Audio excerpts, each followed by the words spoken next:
Hello అండి. మహాభారతం అంటే చాలా ఇంట్రెస్టింగ్ ఉంది. సిరీస్ లేకపోతే టీవీ సీరియల్స్ చూస్తూ ఉంటారు కదా, కానీ అందులో కొంచెం కొంచెంగానే ఉంటుందన్నమాట. మనం అసలైన మహాభారతం పూర్తిగా తెలుసుకోవాలి అంటే మనం కొన్ని బుక్స్ అయితే రిఫర్ చేయాల్సి ఉంటుంది. బట్ అందరూ కూడా బుక్స్ కొని చదివే అంత టైం అయితే ఉండదు కదా.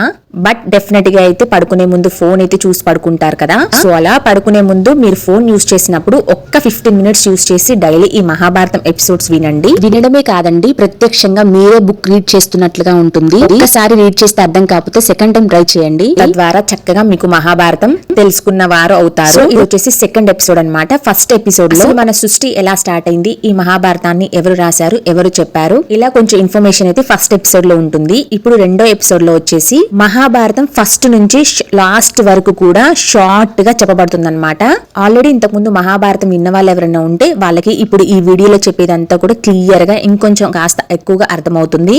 అదే మీరు ఫస్ట్ టైం వింటున్నట్లయితే మీకు ఏం అర్థం కాదనమాట. ఎందుకంటే ఇదంతా కూడా ఒక ఇంట్రో. సో ఇందులో చాలా మంది పేర్లు అయితే ప్రస్తావన ఉంటుంది. వీళ్ళందరూ ఎవరు అని మీరు అయితే కన్ఫ్యూజ్ అవ్వచ్చు. సో అంత మాత్రాన మీరు ఏ మాత్రం స్కిప్ చేయ అవసరం లేదండి. ఇప్పుడు ఇంట్రో కనుక మీకు ఏం అర్థం కాదు. మీరు ఇంకా ముందు ముందు ఎపిసోడ్స్ చదువుతూ ఉంటే రియల్ స్టోరీ అనేది బయటపడుతుంది అనమాట, రియల్ కథ. అండ్ అలాగే ఇందులో ధృతరాష్ట్రుడు సంజయ్తో తన మనసులో ఉన్న విషయాలని, తను వాస్తవాలని భావించిన విషయాలని సంజయ్తో పంచుకుంటాడనమాట. నేను ముందే గ్రహించాను, నాకు విజయం మీద ఆశ లేదు, ఆశ పోయింది అనేసి కొన్ని సందర్భాల్లో తనకి ఏ సందర్భాల్లో అలా అనిపించిందో ఆ సందర్భాలన్నింటిని కూడా సంజయ్తో అయితే షేర్ చేసుకుంటాడనమాట ధృతరాష్ట్రుడు. సో ఈ ధృతరాష్ట్రుడు ఎవరు, సంజయ్ ఎవరు అని ఫస్ట్ మహాభారతం వినే వాళ్ళకి ఏ మాత్రం అర్థం కాదు. కాస్త ఓపికగా వినండి. ముందు ముందు ఎపిసోడ్స్ లో మీకే అర్థమవుతుంది. కాస్త డైలీ ఒక 15 to 20 మినిట్స్ కేటాయించి ఎపిసోడ్స్ వింటూ ఉండండి, మీకు పూర్తిగా అర్థమవుతుంది. Let's get into our episode 2. దుర్యోధనుడు క్రోధాసూయాత్మకమైన మహావృక్షం. అందులో కర్ణుడు మ్రాను, శకుని దాని కొమ్మలు, దుశ్శాసనులు పూలు పండ్లు, బుద్ధులేని ధృతరాష్ట్రరాజుకు మూలమన్నమాట. ధర్మరాజు ధర్మమయమైన మహావృక్షం, అర్జునుడు స్కందం, భీమసేనుడు కొమ్మలు, నకుల సహదేవులు పూలు పండ్లు, కృష్ణుడు వేదాలు, బ్రాహ్మణులు మూలం. తెలివితోనూ పరాక్రమంతోనూ పాండురాజు చాలా దేశాలు జయించి వేట మీది ఆసక్తితో అరణ్యాలలో మునులతో కలిసి నివసించేవాడు. రతిక్రీడలో ఉన్న మృగాన్ని చంపి పాండురాజు చాలా పెద్ద కష్టం తెచ్చుకున్నాడు. అయినా పాండవులకు పుట్టడం దగ్గర నుంచి ఆచార విధులన్నీ సక్రమంగానే జరిగాయి. ధర్మరహస్యాన్ని గురించి తల్లుల అనుగ్రహం ఉండడం చేతను యమధర్మరాజు, వాయు దేవేంద్రుల యొక్కయు, అశ్విని దేవతల యొక్కయు అనుగ్రహం వల్లను అంటే ఆచార విధులన్నీ నిర్దోషంగా సాగాయి. భర్తకు ప్రియమైన కుంతి ధర్మరహస్యాలు తెలుసుకుని పుత్రకాంక్షతో ధర్మ, వాయు, దేవేంద్రను ఆహ్వానించింది. అలాగే కుంతి ఇచ్చిన మంత్రం ఉపయోగించి మాద్రి, అశ్విని దేవతలను ఆహ్వానించింది. వారి వలన పాండవులు ఉద్భవించారు. వారిని తల్లులు రక్షించారు. శుచైన అరణ్యాలలో పుణ్యాశ్రమాల్లో తాపస్సులు పెంచారు. మహర్షులు పాండురాజు పుత్రులను కౌరవుల దగ్గరకు స్వయంగా తీసుకువచ్చి అప్పజెప్పారు. అప్పుడు పాండవులు జడలు దాల్చి బ్రహ్మచారులే ఎంతో అందంగా చూడముచ్చటగా ఉన్నారు. మీకు పుత్రులు, సోదరులు, శిష్యులు, స్నేహితులు అయిన పాండవులు వీరు అని చెప్పి మహర్షులు అంతర్ధానమైపోయారు. అంటే పాండవులను కౌరవులకు మహర్షులు అప్పచెప్పారు. పాండవులను చూసి కౌరవులు మిగిలిన పౌరులు ఎంతగానో సంతోషంతో గంతులు వేశారు. అయితే వీరు పాండురాజు పుత్రులు కారని కొందరనుకున్నారు. పాండుపుత్రులే అని మరికొందరంటున్నారు. పాండురాజు ఎప్పుడో చనిపోయాడు, వానికిప్పుడు పుత్రులేమిటి అని కొందరంటున్నారు. భాగ్యవశాత్తు పాండురాజు కుమారులను చూడగలిగాము, చాలా సంతోషం వీరి రాక, వీరికి స్వాగతం చెప్పండి అనే మాటలు అంతటా వినిపించాయి. ఆ శబ్దాలు తగ్గిన తర్వాత దిక్కులన్నీ ప్రతిధ్వనిస్తూ అదృశ్య దేవతల శబ్దాలు విశేషంగా వినిపించాయి. పరిమళయుతమైన పూలవాసన కురిసింది. పాండవుల ప్రవేశ సమయంలో శంఖుదుందుభిస్వనాలు మ్రోగాయి. అదంతా చాలా ఆశ్చర్యంగా జరిగింది. పాండవుల మీద ఉన్న ప్రీతితో పౌరవులంతా సంతోషించి శబ్దాలు మిన్నుముట్టాయి. పాండవులు అఖిల వేదాలు, శాస్త్రాలు చదువుతూ అక్కడ నిర్భయంగా సన్మానార్హులై ఉన్నారు. దేశంలోని ప్రజలందరూ ధర్మరాజు యొక్క శుచిత్వంతో ప్రీతి చెందేవారు. భీమసేనుని ధైర్యానికి, అర్జునుని పరాక్రమానికి, నకుల సహదేవుల గురు శుశ్రూషులకు సహనానికి, వినయానికి ఎంతగానో సంతోషించారు. పాండవుల పరాక్రమానికి లోకమంతా సంతోషించింది. అర్జునుడు రాజులందరి సమక్షంలో దుష్కరమైన అంటే మస్త్యం యంత్రం కొట్టి కార్యం చేసి స్వయంవరంలో నిలిచిన కృష్ణుడు అంటే స్వయంవరంలో నిలిచిన ద్రౌపదిని అయితే గెలిచాడనమాట. అప్పటి నుండి అర్జునుడు ధనుర్ధారులందరిలోనూ పూజ్యులయ్యాడు. యుద్ధంలో అర్జునుడు సూర్యుని వలె తేరిపార చూడరాని వాడయ్యాడు. అర్జునుడు పెద్ద సైన్యం ఉన్న మహారాజులందరినీ జయించి ధర్మరాజు చేత రాజసూయ యాగం చేయించాడు. శ్రీకృష్ణుని రాజనీతితోనూ భీమార్జున బలపరాక్రమాలతోనూ జరాసంధుని చంపించి బలగర్వితుడైన శిశుపాలుని చంపించి ధర్మరాజు రాజసూయ మహాక్రతువు చేశాడు. అతడు రాజసూయంలో భూరి దక్షిణలిచ్చి అందరినీ భోజన తృప్తులను చేశాడు. ఆ యజ్ఞంలో రాజులందరూ భూషణాలు, మనులు, బంగారం, రత్నాలు, గోవులు, గుర్రాలు, ఏనుగులు, విచిత్రమైన వస్త్రాలు, పరదాలు, శిబిరాలు, కంబళ్ళు, మృగచర్మాలు, గొర్రె చర్మాలతో చేసిన మృదువైన తివాచీలను ఇచ్చారు. ఆ బహుమతులన్నింటినీ దుర్యోధనుడు స్వీకరించేశాడు. సమృద్ధమైన పాండవుల సంపదను చూసి దుర్యోధనునికి ఈర్ష్య కలిగింది. దానితో దుర్యోధనునికి వారిపై చాలా అసహనము, కోపము కలిగాయి. మరియు మయుడు నిర్మించిన పాండవుల కోసం తెచ్చిన విమానం లాంటి సభాభవనాన్ని చూసి దుర్యోధనుడు చాలా పరితపించాడు. ఆ సభాభవనంలోనే తొందరపాటుతో పడి దుర్యోధనుడు పరిహసింపబడినాడు. అప్పుడే కృష్ణుడు ఎదుట భీముడు తెలియని వాణ్ణి నిక్షేపించినట్లు దుర్యోధనుని పరిహసించినాడు. ఆ దుర్యోధనుడు వివిధ భోగాలు అనుభవిస్తూ ఉన్న రత్నాభరణాలు ధరిస్తూ పాలిపోయి కృషించిపోయినట్లున్న ధృతరాష్ట్రునితో ఇలా చెప్పాడు.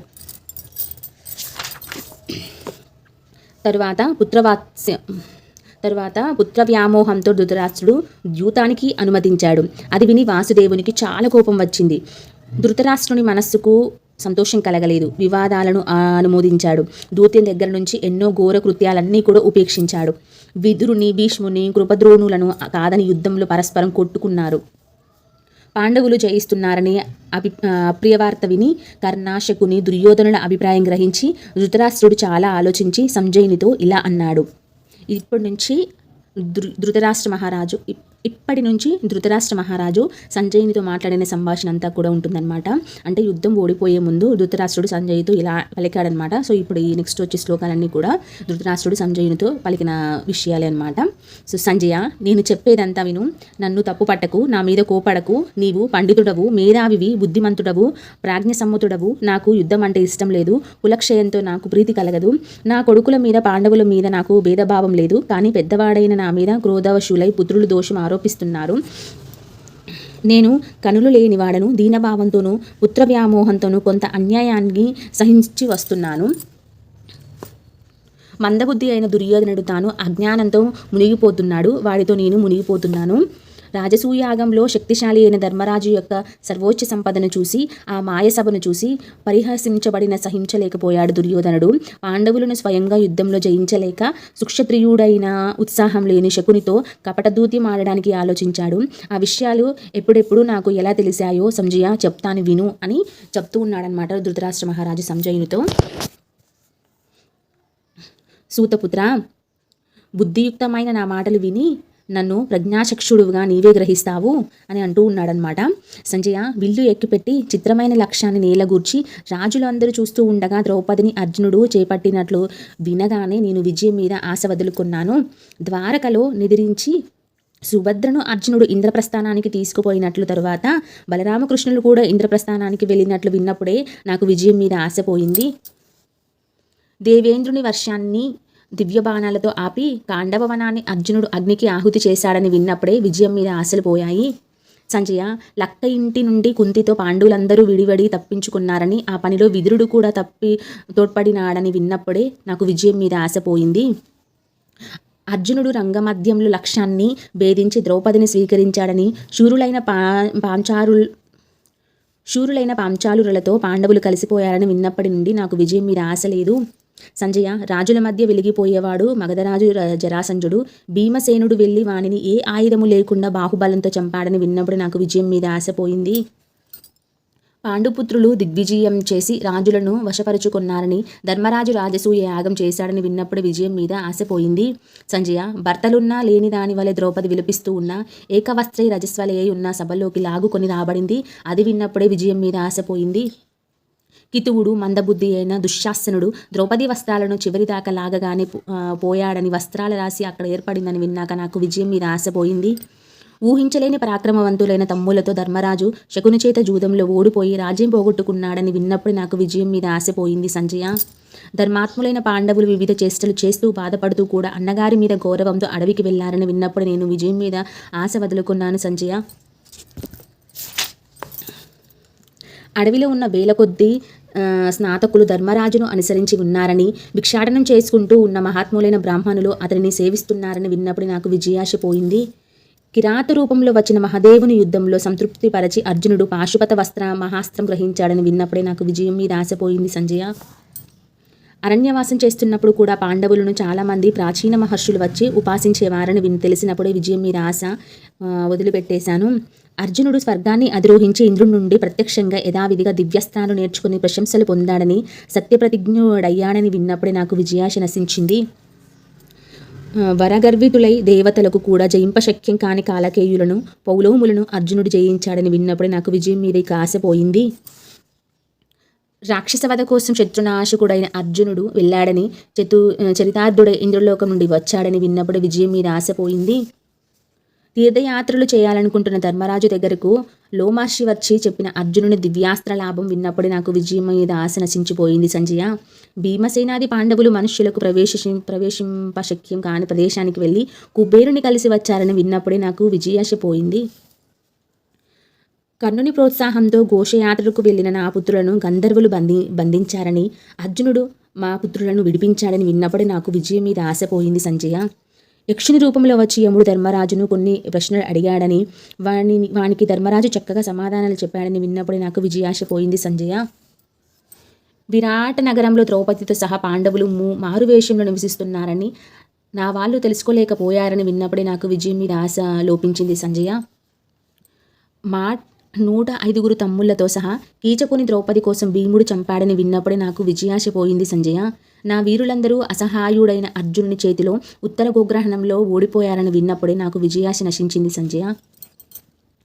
మత్స్యరాజు విరాటుడు తన కూతురు ఉత్తరను అర్జునుడికి ఇస్తానన్నాడని కానీ అర్జునుడు తన కొడుకు అభిమన్యుడికి చేసుకోవాలని విన్నప్పుడే నాకు విజయాశ పోయింది సంజయ. జూదంలో ఓడిపోయి నిర్ధనుడై తన వారినందరినీ వదిలి అడవుల పాలైన ధర్మరాజుకు 7 అక్షౌహిణులు సైన్యం చేరిందని విన్నప్పుడే నాకు విజయం మీద ఆశపోయింది. ఈ భూమినంతటిని ఒక్క కాలితో ఆక్రమించిన వాసుదేవుడు నిండు మనస్సుతో పాండవుల కార్యసిద్ధిలో తత్పరుడయ్యాడని విన్నప్పటి నుండి నాకు విజయాశ లేకపోయింది సంజయ.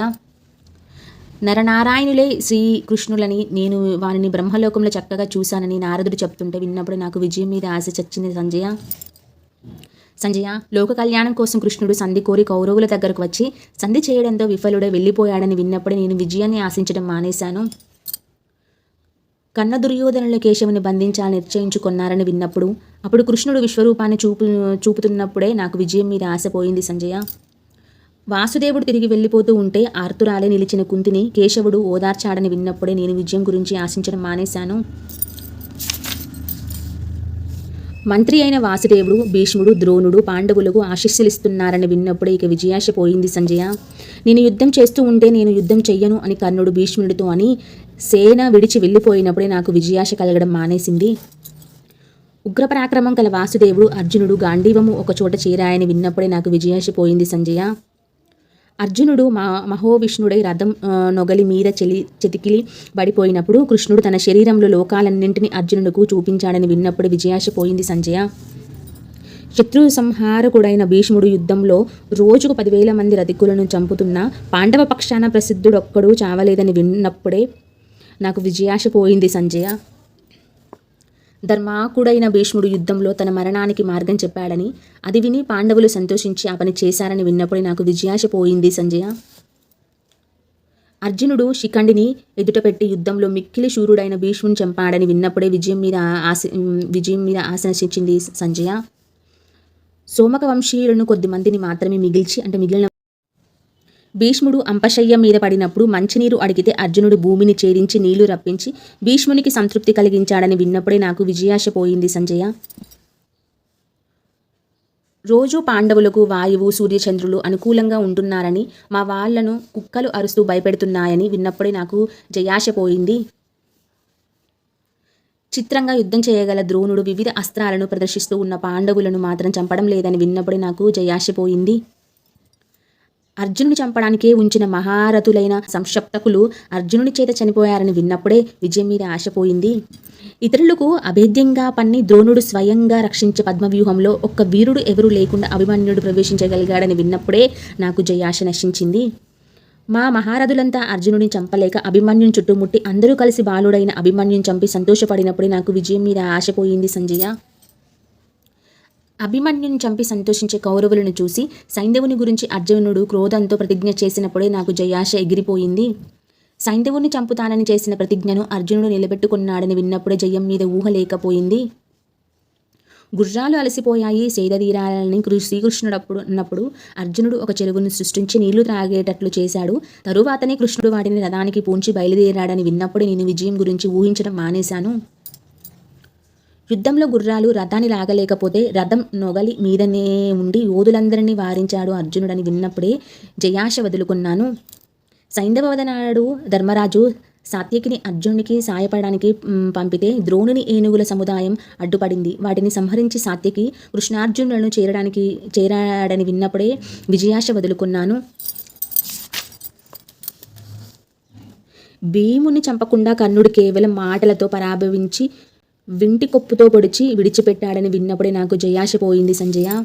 ద్రోణుడు, కృతవర్మ, కృపుడు, కర్ణుడు, అశ్వత్థామ, శల్యుడు చంపబడే సైంధవుని రక్షించలేకపోయారని విన్నప్పుడే నేను విజయాశను విడిచిపెట్టాను. ఇంద్రుడికిచ్చిన దివ్యశక్తిని కర్ణుడి చేత ఘటోత్కచునిపై ప్రయోగింపజేశాడని విన్నప్పుడే నాకు విజయం మీద ఆశపోయింది. కర్ణుడు ఆ శక్తిని అర్జునుడిపై ప్రయోగించవలసి ఉంది. కానీ కర్ణ ఘటోత్కచుల యుద్ధంలో కర్ణుడు ఆ శక్తిని ఘటోత్కచునిపై ప్రయోగించాడని విన్నప్పుడే నాకు జయాశ అనేది లేకపోయింది. దుష్టద్యుమ్నుడు ధర్మం అతిక్రమించి రథం నొగలిపై ప్రయోపవిష్టుడై ఉన్న ద్రోణాచార్యుని తెగనరికాడని విన్నప్పుడే నేను జయాశ విడిచిపెట్టాను.